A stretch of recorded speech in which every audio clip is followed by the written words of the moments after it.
The book of Revelation says, "They shall see the Lord face to face and bear his name on their foreheads." Each time we receive Holy Communion, we come face to face with our Lord. And this is the same face which is said in the book of Exodus, "Thou canst not see my face, for man shall not see me and live." It's the same face we hear described in the Gospel of Matthew as shining like the sun when our Lord was transfigured on Mount Tabor. And yet this God of majesty and power comes veiled under the tiny white host so that we could gaze upon him and be united with him. It's the most intimate moment of our lives. To St. Catherine of Siena, it was revealed that there are 3 levels of prayer and intimacy between Jesus and his soul, represented by 3 kisses: the kiss of the feet of Jesus, the kiss of the heart, and the kiss on the sacred face of Jesus.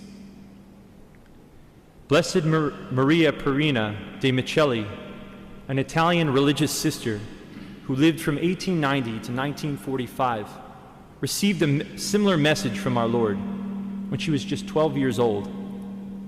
While attending the 3 p.m. Good Friday service, while all were coming up to venerate the cross, she heard these words, "No one gives me a kiss of love on my face to make amends for the kiss of Judas." She believed that the voice was heard by all and saw people kissing our Lord's feet, shoulder, and other wounds, but none were kissing his face. So Purina exclaimed in her heart, "Have patience, dear Jesus, and I will give you a kiss of love." And when her turn came, she lovingly and devoutly imprinted a kiss on his face. So what exactly is the kiss of Judas, which our Lord asked Sister Purina for amends?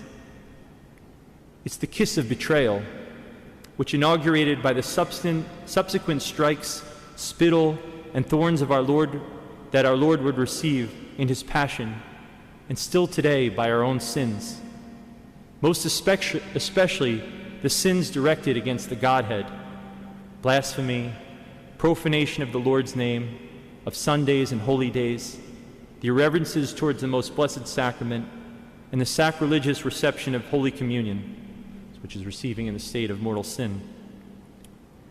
The seriousness of which we heard tonight in St. Paul's epistle: "Whoever shall eat this bread and drink of this chalice unworthily shall be guilty of the body and blood of the Lord." And how often this happens in our own times. How great are the sacrileges that occur at each Mass.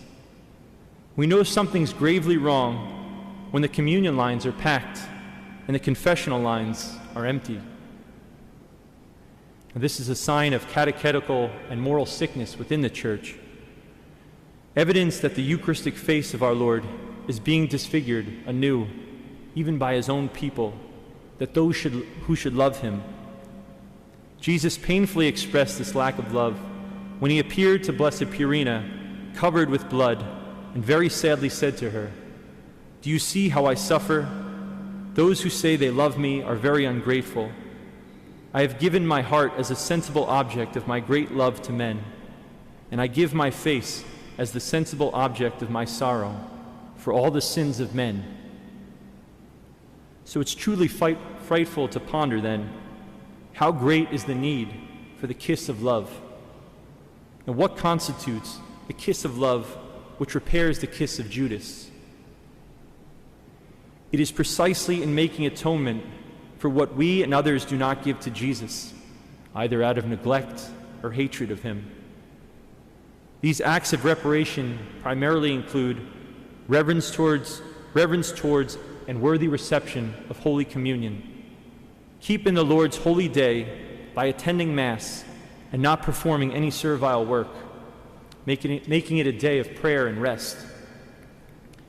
And we can offer all our sufferings, sacrifices, and prayers, especially the Most Holy Rosary, which is meditation on our Lord's life and passion. The contemplation of what Christ endured and continues to endure for us is the kiss of love. Our Lord told Blessed Purina, He who contemplates me consoles me. And it's providential that this Mass falls on a Tuesday, as both our Lord and Lady instructed Blessed Purina, that Tuesdays be especially devoted to reparation to the Holy Face. Jesus explicitly said, "I wish that my holy face be honored in a particular manner on Tuesdays." And Our Lady appeared to Blessed Purina with a powerful medal with 3 promises attached with the request for acts of reparation on Tuesdays. On one side of the medal appears the holy face of Jesus in the Shroud of Turin, with the words reading, may the light of thy face, O Lord, shine upon us." And on the other side is the Eucharist, surrounded by rays and with words, "Stay with us, Lord." The same words of the 2 travelers on the way to Emmaus, who recognized the face of Jesus in the breaking of the bread. Our Lord told Sister Purina, "Listen carefully. This medal is an armor of defense, a shield of strength, a pledge of mercy, which Jesus wishes to give the whole world in these times of lust and hatred against God and His Church. Diabolical nets are thrown to wrench the faith from hearts. Evils abound, true apostles are few, and the remedy is the holy face of Jesus." Now, these diabolical nets, which our Lord refers to, are cast spiritually by the demons themselves, but also it's the ideas of Freemasonry and communism, which continue to increase to this day. And we shouldn't be surprised that we shouldn't be surprised that the devil responded with such fury and rage at the making of these medals. In attempting to prevent the distribution of them, Satan physically attacked Sister Purina in much the same way as St. Padre Pio, who himself used to pass the holy face medals, saying, this is your entrance ticket to heaven." Our Lady then promises that all who shall wear this medal and make, if possible, a visit to the Blessed Sacrament every Tuesday in reparation for the outrages that the holy face of my Son, Jesus, received during His Passion and is still receiving every day in the Holy Eucharist. Our Lord promises they will be strengthened in the faith and be made ready to defend it. They will overcome all difficulties, internal and external, and they will have a peaceful death under the loving gaze of my divine Son. And after Mass, I'll bless the Holy Face medals, which will all be available to take, and I'll also give a first priestly blessing at the communion rail as well. And the blessing will come from the book of Numbers, which is the priestly blessing. The Lord bless you and keep you. The Lord show His face to you and have mercy on you. The Lord turn His countenance to you and give you peace. This turning of the Lord's face to us and our response to it, our mutual gaze, is the essence of the beatific vision that the saints enjoy eternally in heaven. St. John says that the likeness of souls in heaven to God will be due to seeing Him as He is. In other words, seeing God face to face. Jesus told Blessed Purina, "By my holy face you will obtain the conversion of numberless sinners. Nothing that you ask in making this offering will be refused to you.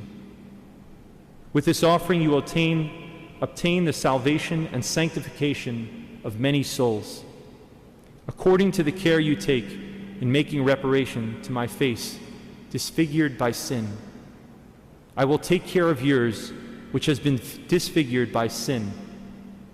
I will reprint upon it my image and render it as beautiful as it was after leaving the baptismal font." So for tonight and always, let us worship the face of the Godhead in the Eucharist, the holy face of Jesus. Let us give to Jesus what so many souls refuse him or neglect to give, the kiss of love, the kiss of reparation, and the kiss that repairs all the kisses of the betrayal throughout the whole world. In the name of the Father, and of the Son, and of the Holy Ghost. Amen.